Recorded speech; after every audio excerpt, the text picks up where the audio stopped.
My childhood best friend, Alex, always said he was just a pretty boy. What I never, ever suspected was that the guy I'd shared a bed with for 3 years, the one who always used that faint jasmine shampoo and had skin smoother than any girl I knew, was, in fact, a girl. We were roommates to save money, brothers in arms crammed onto a full-size mattress. I'd gotten so used to it that I'd fall asleep with my arm draped over his neck, cluelessly complimenting him on how soft his pecs were getting. It all blew up the night of the company happy hour. I got blackout drunk, woke up aching all over, and found I was in a clean set of pajamas. Alex was curled up next to me, sleeping soundly, his collarbone covered in shocking red marks. "You wouldn't let me go all night," he mumbled, rubbing his eyes, his voice husky with sleep. The first thought that detonated in my brain was, oh my God, am I gay? Alex and I had the kind of friendship forged in the cracked pavement of a working-class Chicago neighborhood, the kind that starts before memories do. As far back as I can remember, he was always fair-skinned and delicate-looking. In elementary school, older boys would pull his hair to mess with him, even though it was short. He looked so much like a little girl when he cried, his eyes turning bright red. In middle school, his locker was constantly stuffed with love letters, all from boys. Each time, he'd patiently explain, "I'm a boy. I just look like a girl." In college, he'd crash in my dorm room, and we'd squeeze onto my twin XL bed. I'd wake up with my leg thrown over his stomach, and he never said a word. After graduation, we decided to get an apartment together. The reason was simple: money.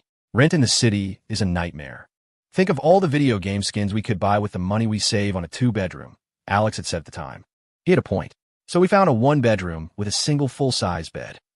At first, I offered to sleep on the floor, but Alex said there was no need to be weird about it. "We're both guys. What's the big deal?" he'd said, placing two pillows side by side. I accepted it without a second thought. That first night, I had trouble sleeping. As I tossed and turned, I caught a faint scent of jasmine. "You switched shampoos?" I asked into the dark. "Yeah, they discontinued my old one." His voice came from a few inches away. "Smells good," I said. "Thanks." He paused. "Go to sleep." And that was that. We shared that bed for the next 3 years, falling into a comfortable routine. I always slept on my side, facing him. He always slept on his back, hands folded over his chest. Sometimes I'd wake up in the middle of the night and find him curled into a ball, the back of his head and his messy hair sticking out of the comforter. I'd instinctively pull the blanket up over his shoulders and go back to sleep. On nights he worked late, he'd slip into bed as quietly as possible, bringing a chill from the outside and that same jasmine scent with him. Half asleep, I'd mumble, "You're back," and he'd give a soft, then lie down with his back to me. But by morning, we'd always be facing each other, my arms slung over his waist. "You've been a restless sleeper for a decade straight," he'd say, the tips of his ears turning a little red. I just figured it was normal guy stuff, the kind of casual intimacy between best friends. I never thought anything of it. After all, he dressed like any other guy, baggy t-shirts, athletic pants, sneakers. His voice was clear and youthful, softer than mine, sure, but definitely not feminine. The only thing that occasionally struck me as odd was that he never changed in front of me. The bathroom door was always locked tight when he showered. Even in the sweltering Chicago summers, he never walked around shirtless. "I get cold easily," was his explanation. I just shrugged it off. Maybe it was a southern thing. His family was from Georgia.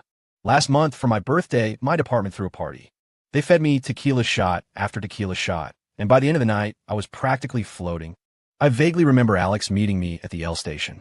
As he draped my arm over his shoulder to walk me home, I kept leaning into him. "You smell so good," I mumbled, burying my face in his neck. "Leo, stop messing around," he said, trying to turn his head away, his breathing a little uneven. "We're best friends. What's the big deal?" "Let me lean on you," I whined. He sighed and gave up. I don't remember getting up the stairs or into the apartment. The next thing I knew, it was morning and my head felt like it was splitting open. I realized my pajamas had been changed. Alex was still asleep beside me, his eyelashes casting long shadows on his cheeks. He looked softer than usual. I stared at him for a few seconds before something felt wrong. There were several distinct red marks on his collarbone. They looked like scratches. I shot up, throwing the covers back. In the middle of the fitted sheet was a small, dark, wrinkled stain. My brain buzzed. Blurry images flashed through my mind. Stifled gasps in the dark, the feeling of hot skin pressed against mine, my fingers digging into a soft waist. And a voice, choked with tears, whispering in my ear gentler. I sat frozen for a full 5 minutes before I shook Alex awake. What happened last night?" I asked, my throat dry. He slowly opened his eyes, his gaze still hazy with sleep. You don't remember anything? His voice was raspy. Bits and pieces. My eyes were fixed on the marks on his collarbone.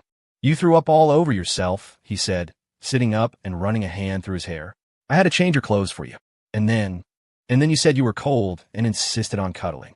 And then you passed out, he said, swinging his legs out of bed. Nearly suffocated me in the process. He walked toward the bathroom, his gait perfectly normal, but I noticed a red mark on the back of his neck. It looked exactly like a hickey. The thought sent a chill down my spine. Why am I so sore? I called out toward the bathroom. The sound of the shower stopped for a moment.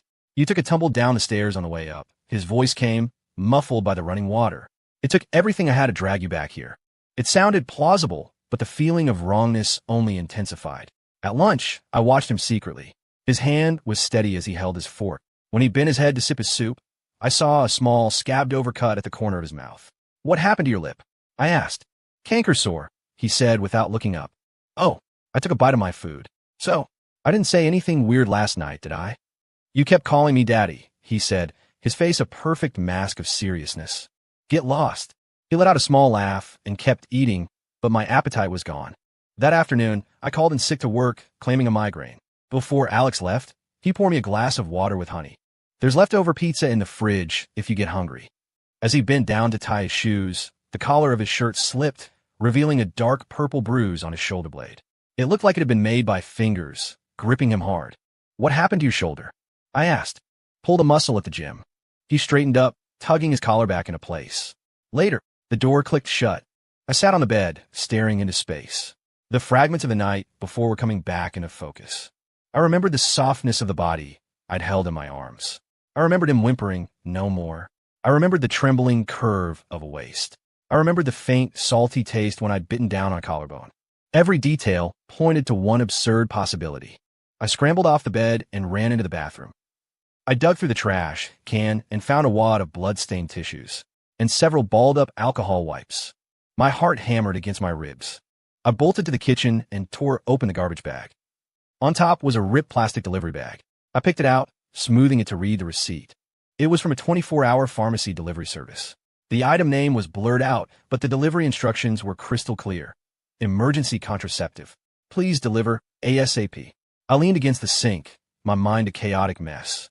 That evening, Alex came home right on time, carrying a grocery bag. Got you some Gatorade, he said, setting the bag on the counter. Still feel hungover? I didn't say anything. I just stared at him. He was wearing a simple white t-shirt and gray sweatpants, his hair soft and messy over his forehead. He looked exactly the same as always. We need to talk, I said. About what? He pulled a carton of eggs from the fridge.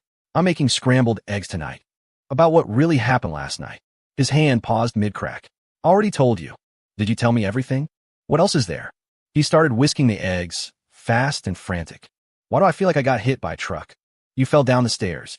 Why did you change the sheets? You got them dirty. Why are there marks on your neck? Mosquito bite. Alex, I raised my voice. He put down the bowl and turned to face me. All right, Leo, what do you think happened? I was speechless. Was I supposed to just ask, did we sleep together? What if he laughed in my face? What if he really was just a guy who looked like a girl? What if I really was gay? Nothing, I finally mumbled. He watched me for a few seconds, then turned back to the stove. The vent hood hummed to life. That night, we lay side by side in bed as usual, but with a good foot of empty space between us. Neither of us could sleep. I knew he was faking it. His breathing was all wrong. I know you're awake. I broke the silence. Yeah, he replied. Last night, did I do something? Out of line. He didn't answer right away. After a long moment, he said softly, if you don't remember, it's better to just forget it. I want to know. And what would knowing change? He rolled over to face me. In the dark, his eyes were bright, filled with an emotion I couldn't read. Would you take responsibility? Responsibility for what? My throat was tight. Responsibility for... He shifted a little closer, being a little nicer to me. The scent of jasmine washed over me. I suddenly realized how big his eyes were. The corners tilted down just slightly, giving him an innocent look. What kind of nicer? I asked, my voice hoarse. Like, doing my laundry for me tomorrow, he said, then broke into a grin. Just kidding. Go to sleep. He rolled back over, leaving me completely bewildered. The next day was Saturday. When I woke up, Alex was already on the balcony, hanging up clothes. I squinted at his back as he stood on his toes to hang a shirt. His waist was impossibly thin. Breakfast is on the table, he said without turning around. I was munching on some toast and scrolling through my phone when a text popped up from my coworker, Dave. Dude, you were so wasted last night, I didn't want to ask. Who was that hot girl who picked you up? Keeping a girlfriend secret, huh? Sneaky. I froze. What girl? I typed back. The one who was like half a foot shorter than you, super pale. Had her arm around you the whole way out. That wasn't your girl? My fingers stiffened on the screen. That was my childhood friend. He's a guy. No f***ing way. He's way too pretty to be a dude. I thought for sure it was a girl. And the way he was looking at you? Definitely something going on there. You sure there's nothing happening between you two? I put down my phone and looked toward the balcony. Alex was hanging up the last piece of laundry. As he raised his arms, the hem of his t-shirt lifted, revealing a sliver of skin. It was pale and slender, not like a man's waist at all. What are you staring at? He noticed me looking and picked up the empty laundry basket. Dave texted. He said the person who picked me up yesterday was a beautiful girl. I watched his face. Oh, he bent down to grab the basket. His eyesight must be bad. He also said the way you were looking at me was weird. He froze for a second. Then he straightened up, walked over, and took the half-eaten piece of toast from my hand. It's cold. Don't eat it. His voice was flat. Alex. I grabbed his wrist. Are you hiding something from me? He looked down at my hand on his wrist. Hiding what? Like, that you're not just a pretty boy. He gently pulled his wrist free. And what if I said yes? My brain went into overdrive. What does that mean? It means exactly what it sounds like. He walked toward the kitchen. Wanting to heat you up some milk? I followed him into the kitchen, watching his back as he poured milk into a mug. Are you really a girl? What do you think? You put the mug in the microwave and press start. But I was sputtering. We've showered together. In the kiddie pool at the community center. In second grade, he said, leaning against the counter. And we were both naked back then, if you recall. And you shared a bed with me for 3 years. And you just now realizing that might be inappropriate? The microwave dinged. He took out the mug. Here. I took the warm milk, my mind completely blank. Why did you lie to me? At first, it was just fun, he said, looking down his hands. Later, I was afraid you'd be angry. Angry about what? Angry that I lied. He looked up, his eyes meeting mine. And I was afraid you'd avoid me. He was right. I don't want to run. This was too much information to process. I'm going out for some air, I said, heading for the door. Leo. He stopped me. Last night, you held me and told me you liked me. I whipped around. That's impossible. You said you liked my smell, you liked my cooking, you liked playing games with me, he said, walking slowly toward me. You said, you wished I was a girl. My back hit the door. Drunk talk doesn't count. But this, he reached out and gently touched my Adam's apple. This is my bite mark. I bolted to the bathroom and stared in the mirror. Sure enough, there was a faint red indentation just below my Adam's apple. My face flushed hot. Did we do anything else? What do you hope happened? He shot back. I hope for nothing. Right now, I just wanted to disappear. Relax. We didn't go all the way, he said, turning away. You started crying too hard, so I felt bad for you. I stared at my reflection, dumbfounded. Crying? Me? What the hell are you talking about? I chased after him. He was already on the couch, flipping through channels on the TV. I'm messing with you, he said, not looking at me. You slept like a log. I snatched the remote and turned the TV off. We're not finished until you tell me everything. Tell you what. He tilted his head back to look at me. How I changed your clothes and wiped you down. How I dragged your dead weight onto the bed. Or how you used my arm as a pillow all night, and now it's completely numb. Every image made my skin crawl. Why didn't you just push me away? I tried. You're too heavy, he sighed. You're built like a linebacker. I collapsed onto the other end of the couch. So nothing happened. Those blurry memories were just a fever dream. Then what about these marks? I pointed at his neck. Allergic reaction, he said without batting an eye. Had some shrimp at the party. And your shoulder? Jim. Your lip. Canker sore. The blood in the trash can. Cut myself shaving. He held up his left index finger for me to see. Happy now? There was indeed a small cut. I let out a long breath and sank into the couch cushions. You scared the hell out of me. I thought I turned gay or something. He didn't say anything. After a long moment, he asked quietly, Is it that disgusting? What? Being gay. It's not disgusting, it's just. I ran a hand through my hair. Not for me. Oh. He stood up. I'm going to go run some errands. The door closed softly behind him.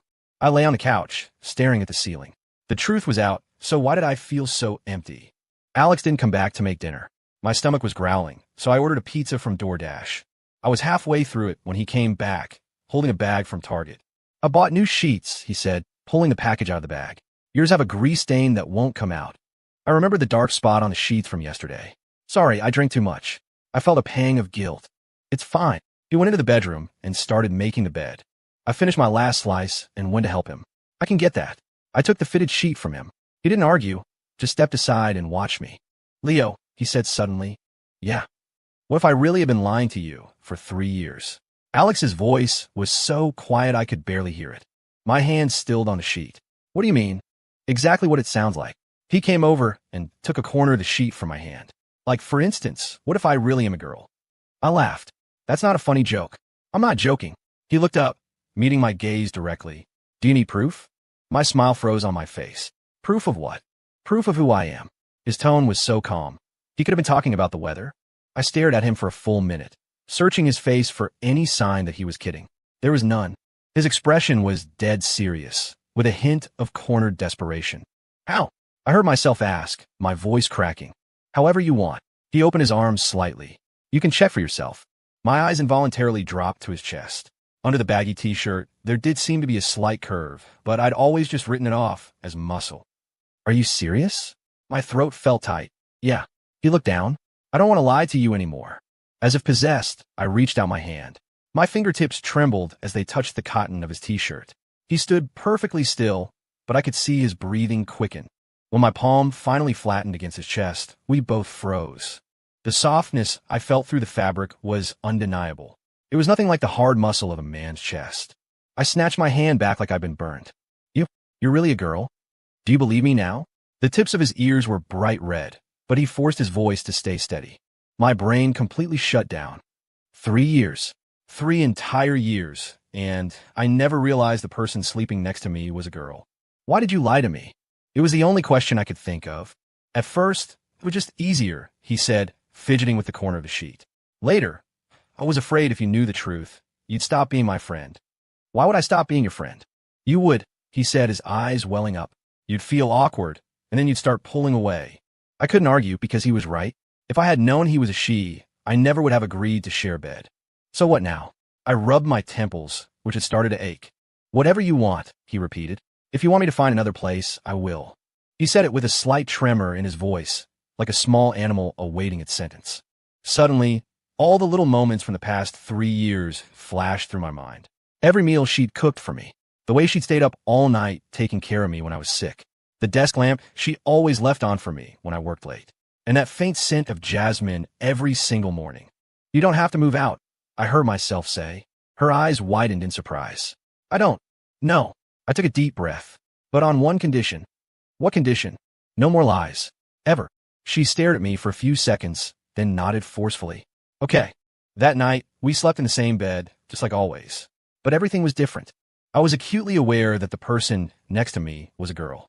A girl who liked to wear men's clothes and keep her hair short, but a girl nonetheless. My best friend. Can you stop staring at me? Alex said, her back to me. How do you know I'm staring? I can feel on the back of my neck. She rolled over to face me. Can't sleep? Of course not, I snapped. You tell me I've been sharing a bed with a girl for 3 years. Who could sleep after that? You want me to go to the couch? No. I pushed her gently back down onto her pillow. Just sleep. She obediently closed her eyes. In the moonlight, her eyelashes cast long, delicate shadows. It was only then that I noticed how soft her features really were. How had I never seen it before? The next day was Sunday. When I woke up, Alex was already gone. The smell of frying bacon wafted in from the kitchen.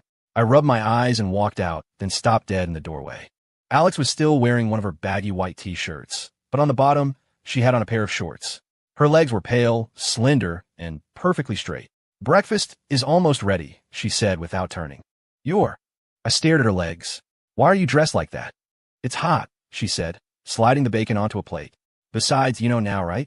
She had a point, but the visual was still a shock. As we ate, I couldn't stop sneaking glances at her. It'll cost you extra to keep staring, she said, pushing a glass of orange juice toward me. I'm not staring at you, I mumbled, chugging the juice. After breakfast, she said she was going to the grocery store. I'll go. I stood up. You stay here and rest. The truth was, I was worried about her getting harassed if she went out dressed like that. She gave me a sly, knowing look. Worried about me? I'm worried you'll get beat up, I grumbled. In the end, we went together. As I suspected, Alex drew a lot of stares. Some curious, some surprised, and some flat-out lecherous. I subconsciously pulled her closer to my side. What is it? She asked, looking up at me. It's crowded. Don't want to get separated, I said, my face impassive. She smiled a little, but didn't say anything. But then her fingers subtly hooked onto the hem of my t-shirt. On the way home, we passed a boutique. On a whim, I stopped. Hey, you want to maybe try on a dress? Alex looked at me like I had just suggested we fly to the moon. A dress? Yeah. I rubbed the back of my neck. As a celebration of your new life. She stared at a sundress in the window for a long time before finally shaking her head. It's not for me. How do you know if you don't try? I'm just used to this, she said, pulling me away. This is fine. That night, I had a dream. I dreamed Alex was wearing a white dress, spinning in circles under the sun. Her eyes crinkled when she smiled. I woke up to find her snuggled in my arms. The scent of jasmine was all around me. Her soft breaths tickled my collarbone. It was an impossibly gentle feeling. I carefully tried to slide my numb arm out from under her, but she just mumbled and snuggled in closer. Cold, she whispered, her voice soft and sleepy, completely different from her usual tone. I froze, not daring to move. I waited until she was sound asleep again before I quietly slipped out of bed. After a cold shower, I stared at my reflection in the mirror. What was I supposed to do now? You're up. Alex's voice came from the doorway. She was wearing one of my old t-shirts, the hem reaching her mid-thigh, her hair sticking up in messy tufts. Yeah, I said, quickly turning off the water. Be right out. Breakfast was silent. I was the first to speak. I'm going to go buy a folding bed today. Her hand, holding her fork, paused. Why? You're a girl, I'm a guy. It's not appropriate for us to sleep together. We've slept together for 3 years. Why is it suddenly not appropriate now? Because it's different. I raised my voice. I didn't know then, so now that you know, you can't stand it? She put down her fork. You find it disgusting? That's not what I meant. Then what do you mean? Her eyes were getting red. Just because I'm a girl, we can't even be friends anymore. Of course not. Then we'll keep things as they are, she said, standing up to clear the table. If I don't have a problem with it, why should you? I watched her walk into the kitchen. For the first time, I realized how small and slender she was. The outline of her shoulder blades was sharp and clear under her t-shirt. That night, we were still in the same bed, but there was an invisible line drawn down the middle. I toss and turn a lot, I said before we turned off the lights. If I cross over, just kick me. Okay, she mumbled, her back to me. I was woken up by the heat in the middle of the night.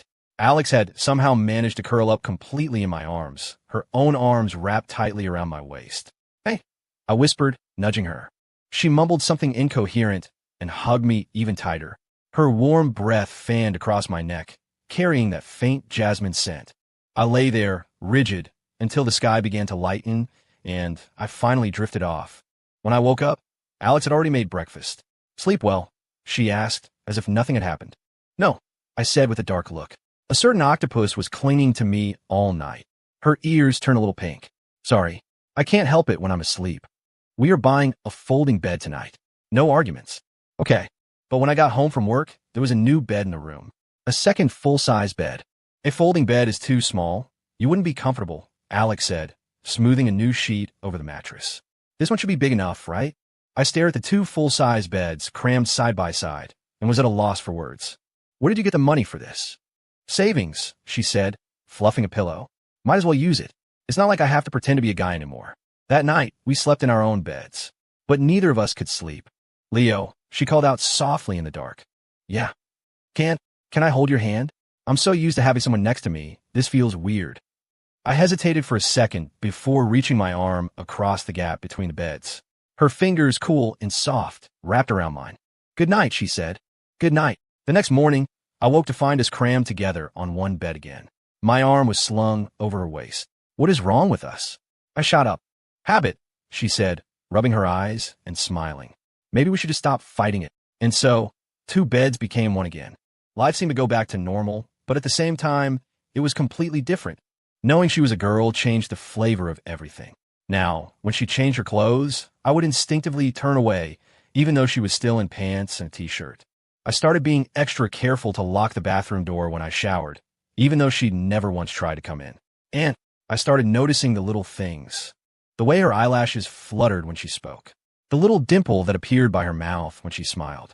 The softness of her skin when we accidentally brushed against each other. You've been acting weird lately, she said one night at dinner. How so? You're always staring at me. She tilted her head. Is there something on my face? No. I looked down and shoveled food into my mouth. Don't tell me you're actually starting to like me, she teased. I choked on a mouthful of rice and started coughing violently.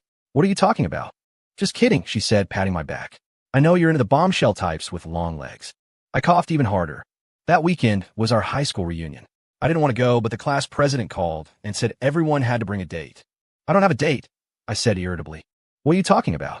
Alex is basically your other half, he laughed over the phone. You two are always joined at the hip, right? So we went. Alex wore a simple white t-shirt and jeans. Her hair had grown out a bit, falling softly across her forehead. Nervous? I asked, noticing she was clutching the hem of her shirt. A little, she whispered. It's been a long time. As I expected, our entrance caused a stir. Who's the pretty girl? Dave, who was from our high school too, was the first one over. She looks kind of familiar, the class valedictorian said, pushing up his glasses. Then the class president's eyes went wide. Alex? The entire room went silent. Everyone stared at her. Is that really Alex? The arts committee girl gasped. You were a girl this whole time? Alex's ears turned bright red, and she ducked behind me. I didn't exactly clear that up back then.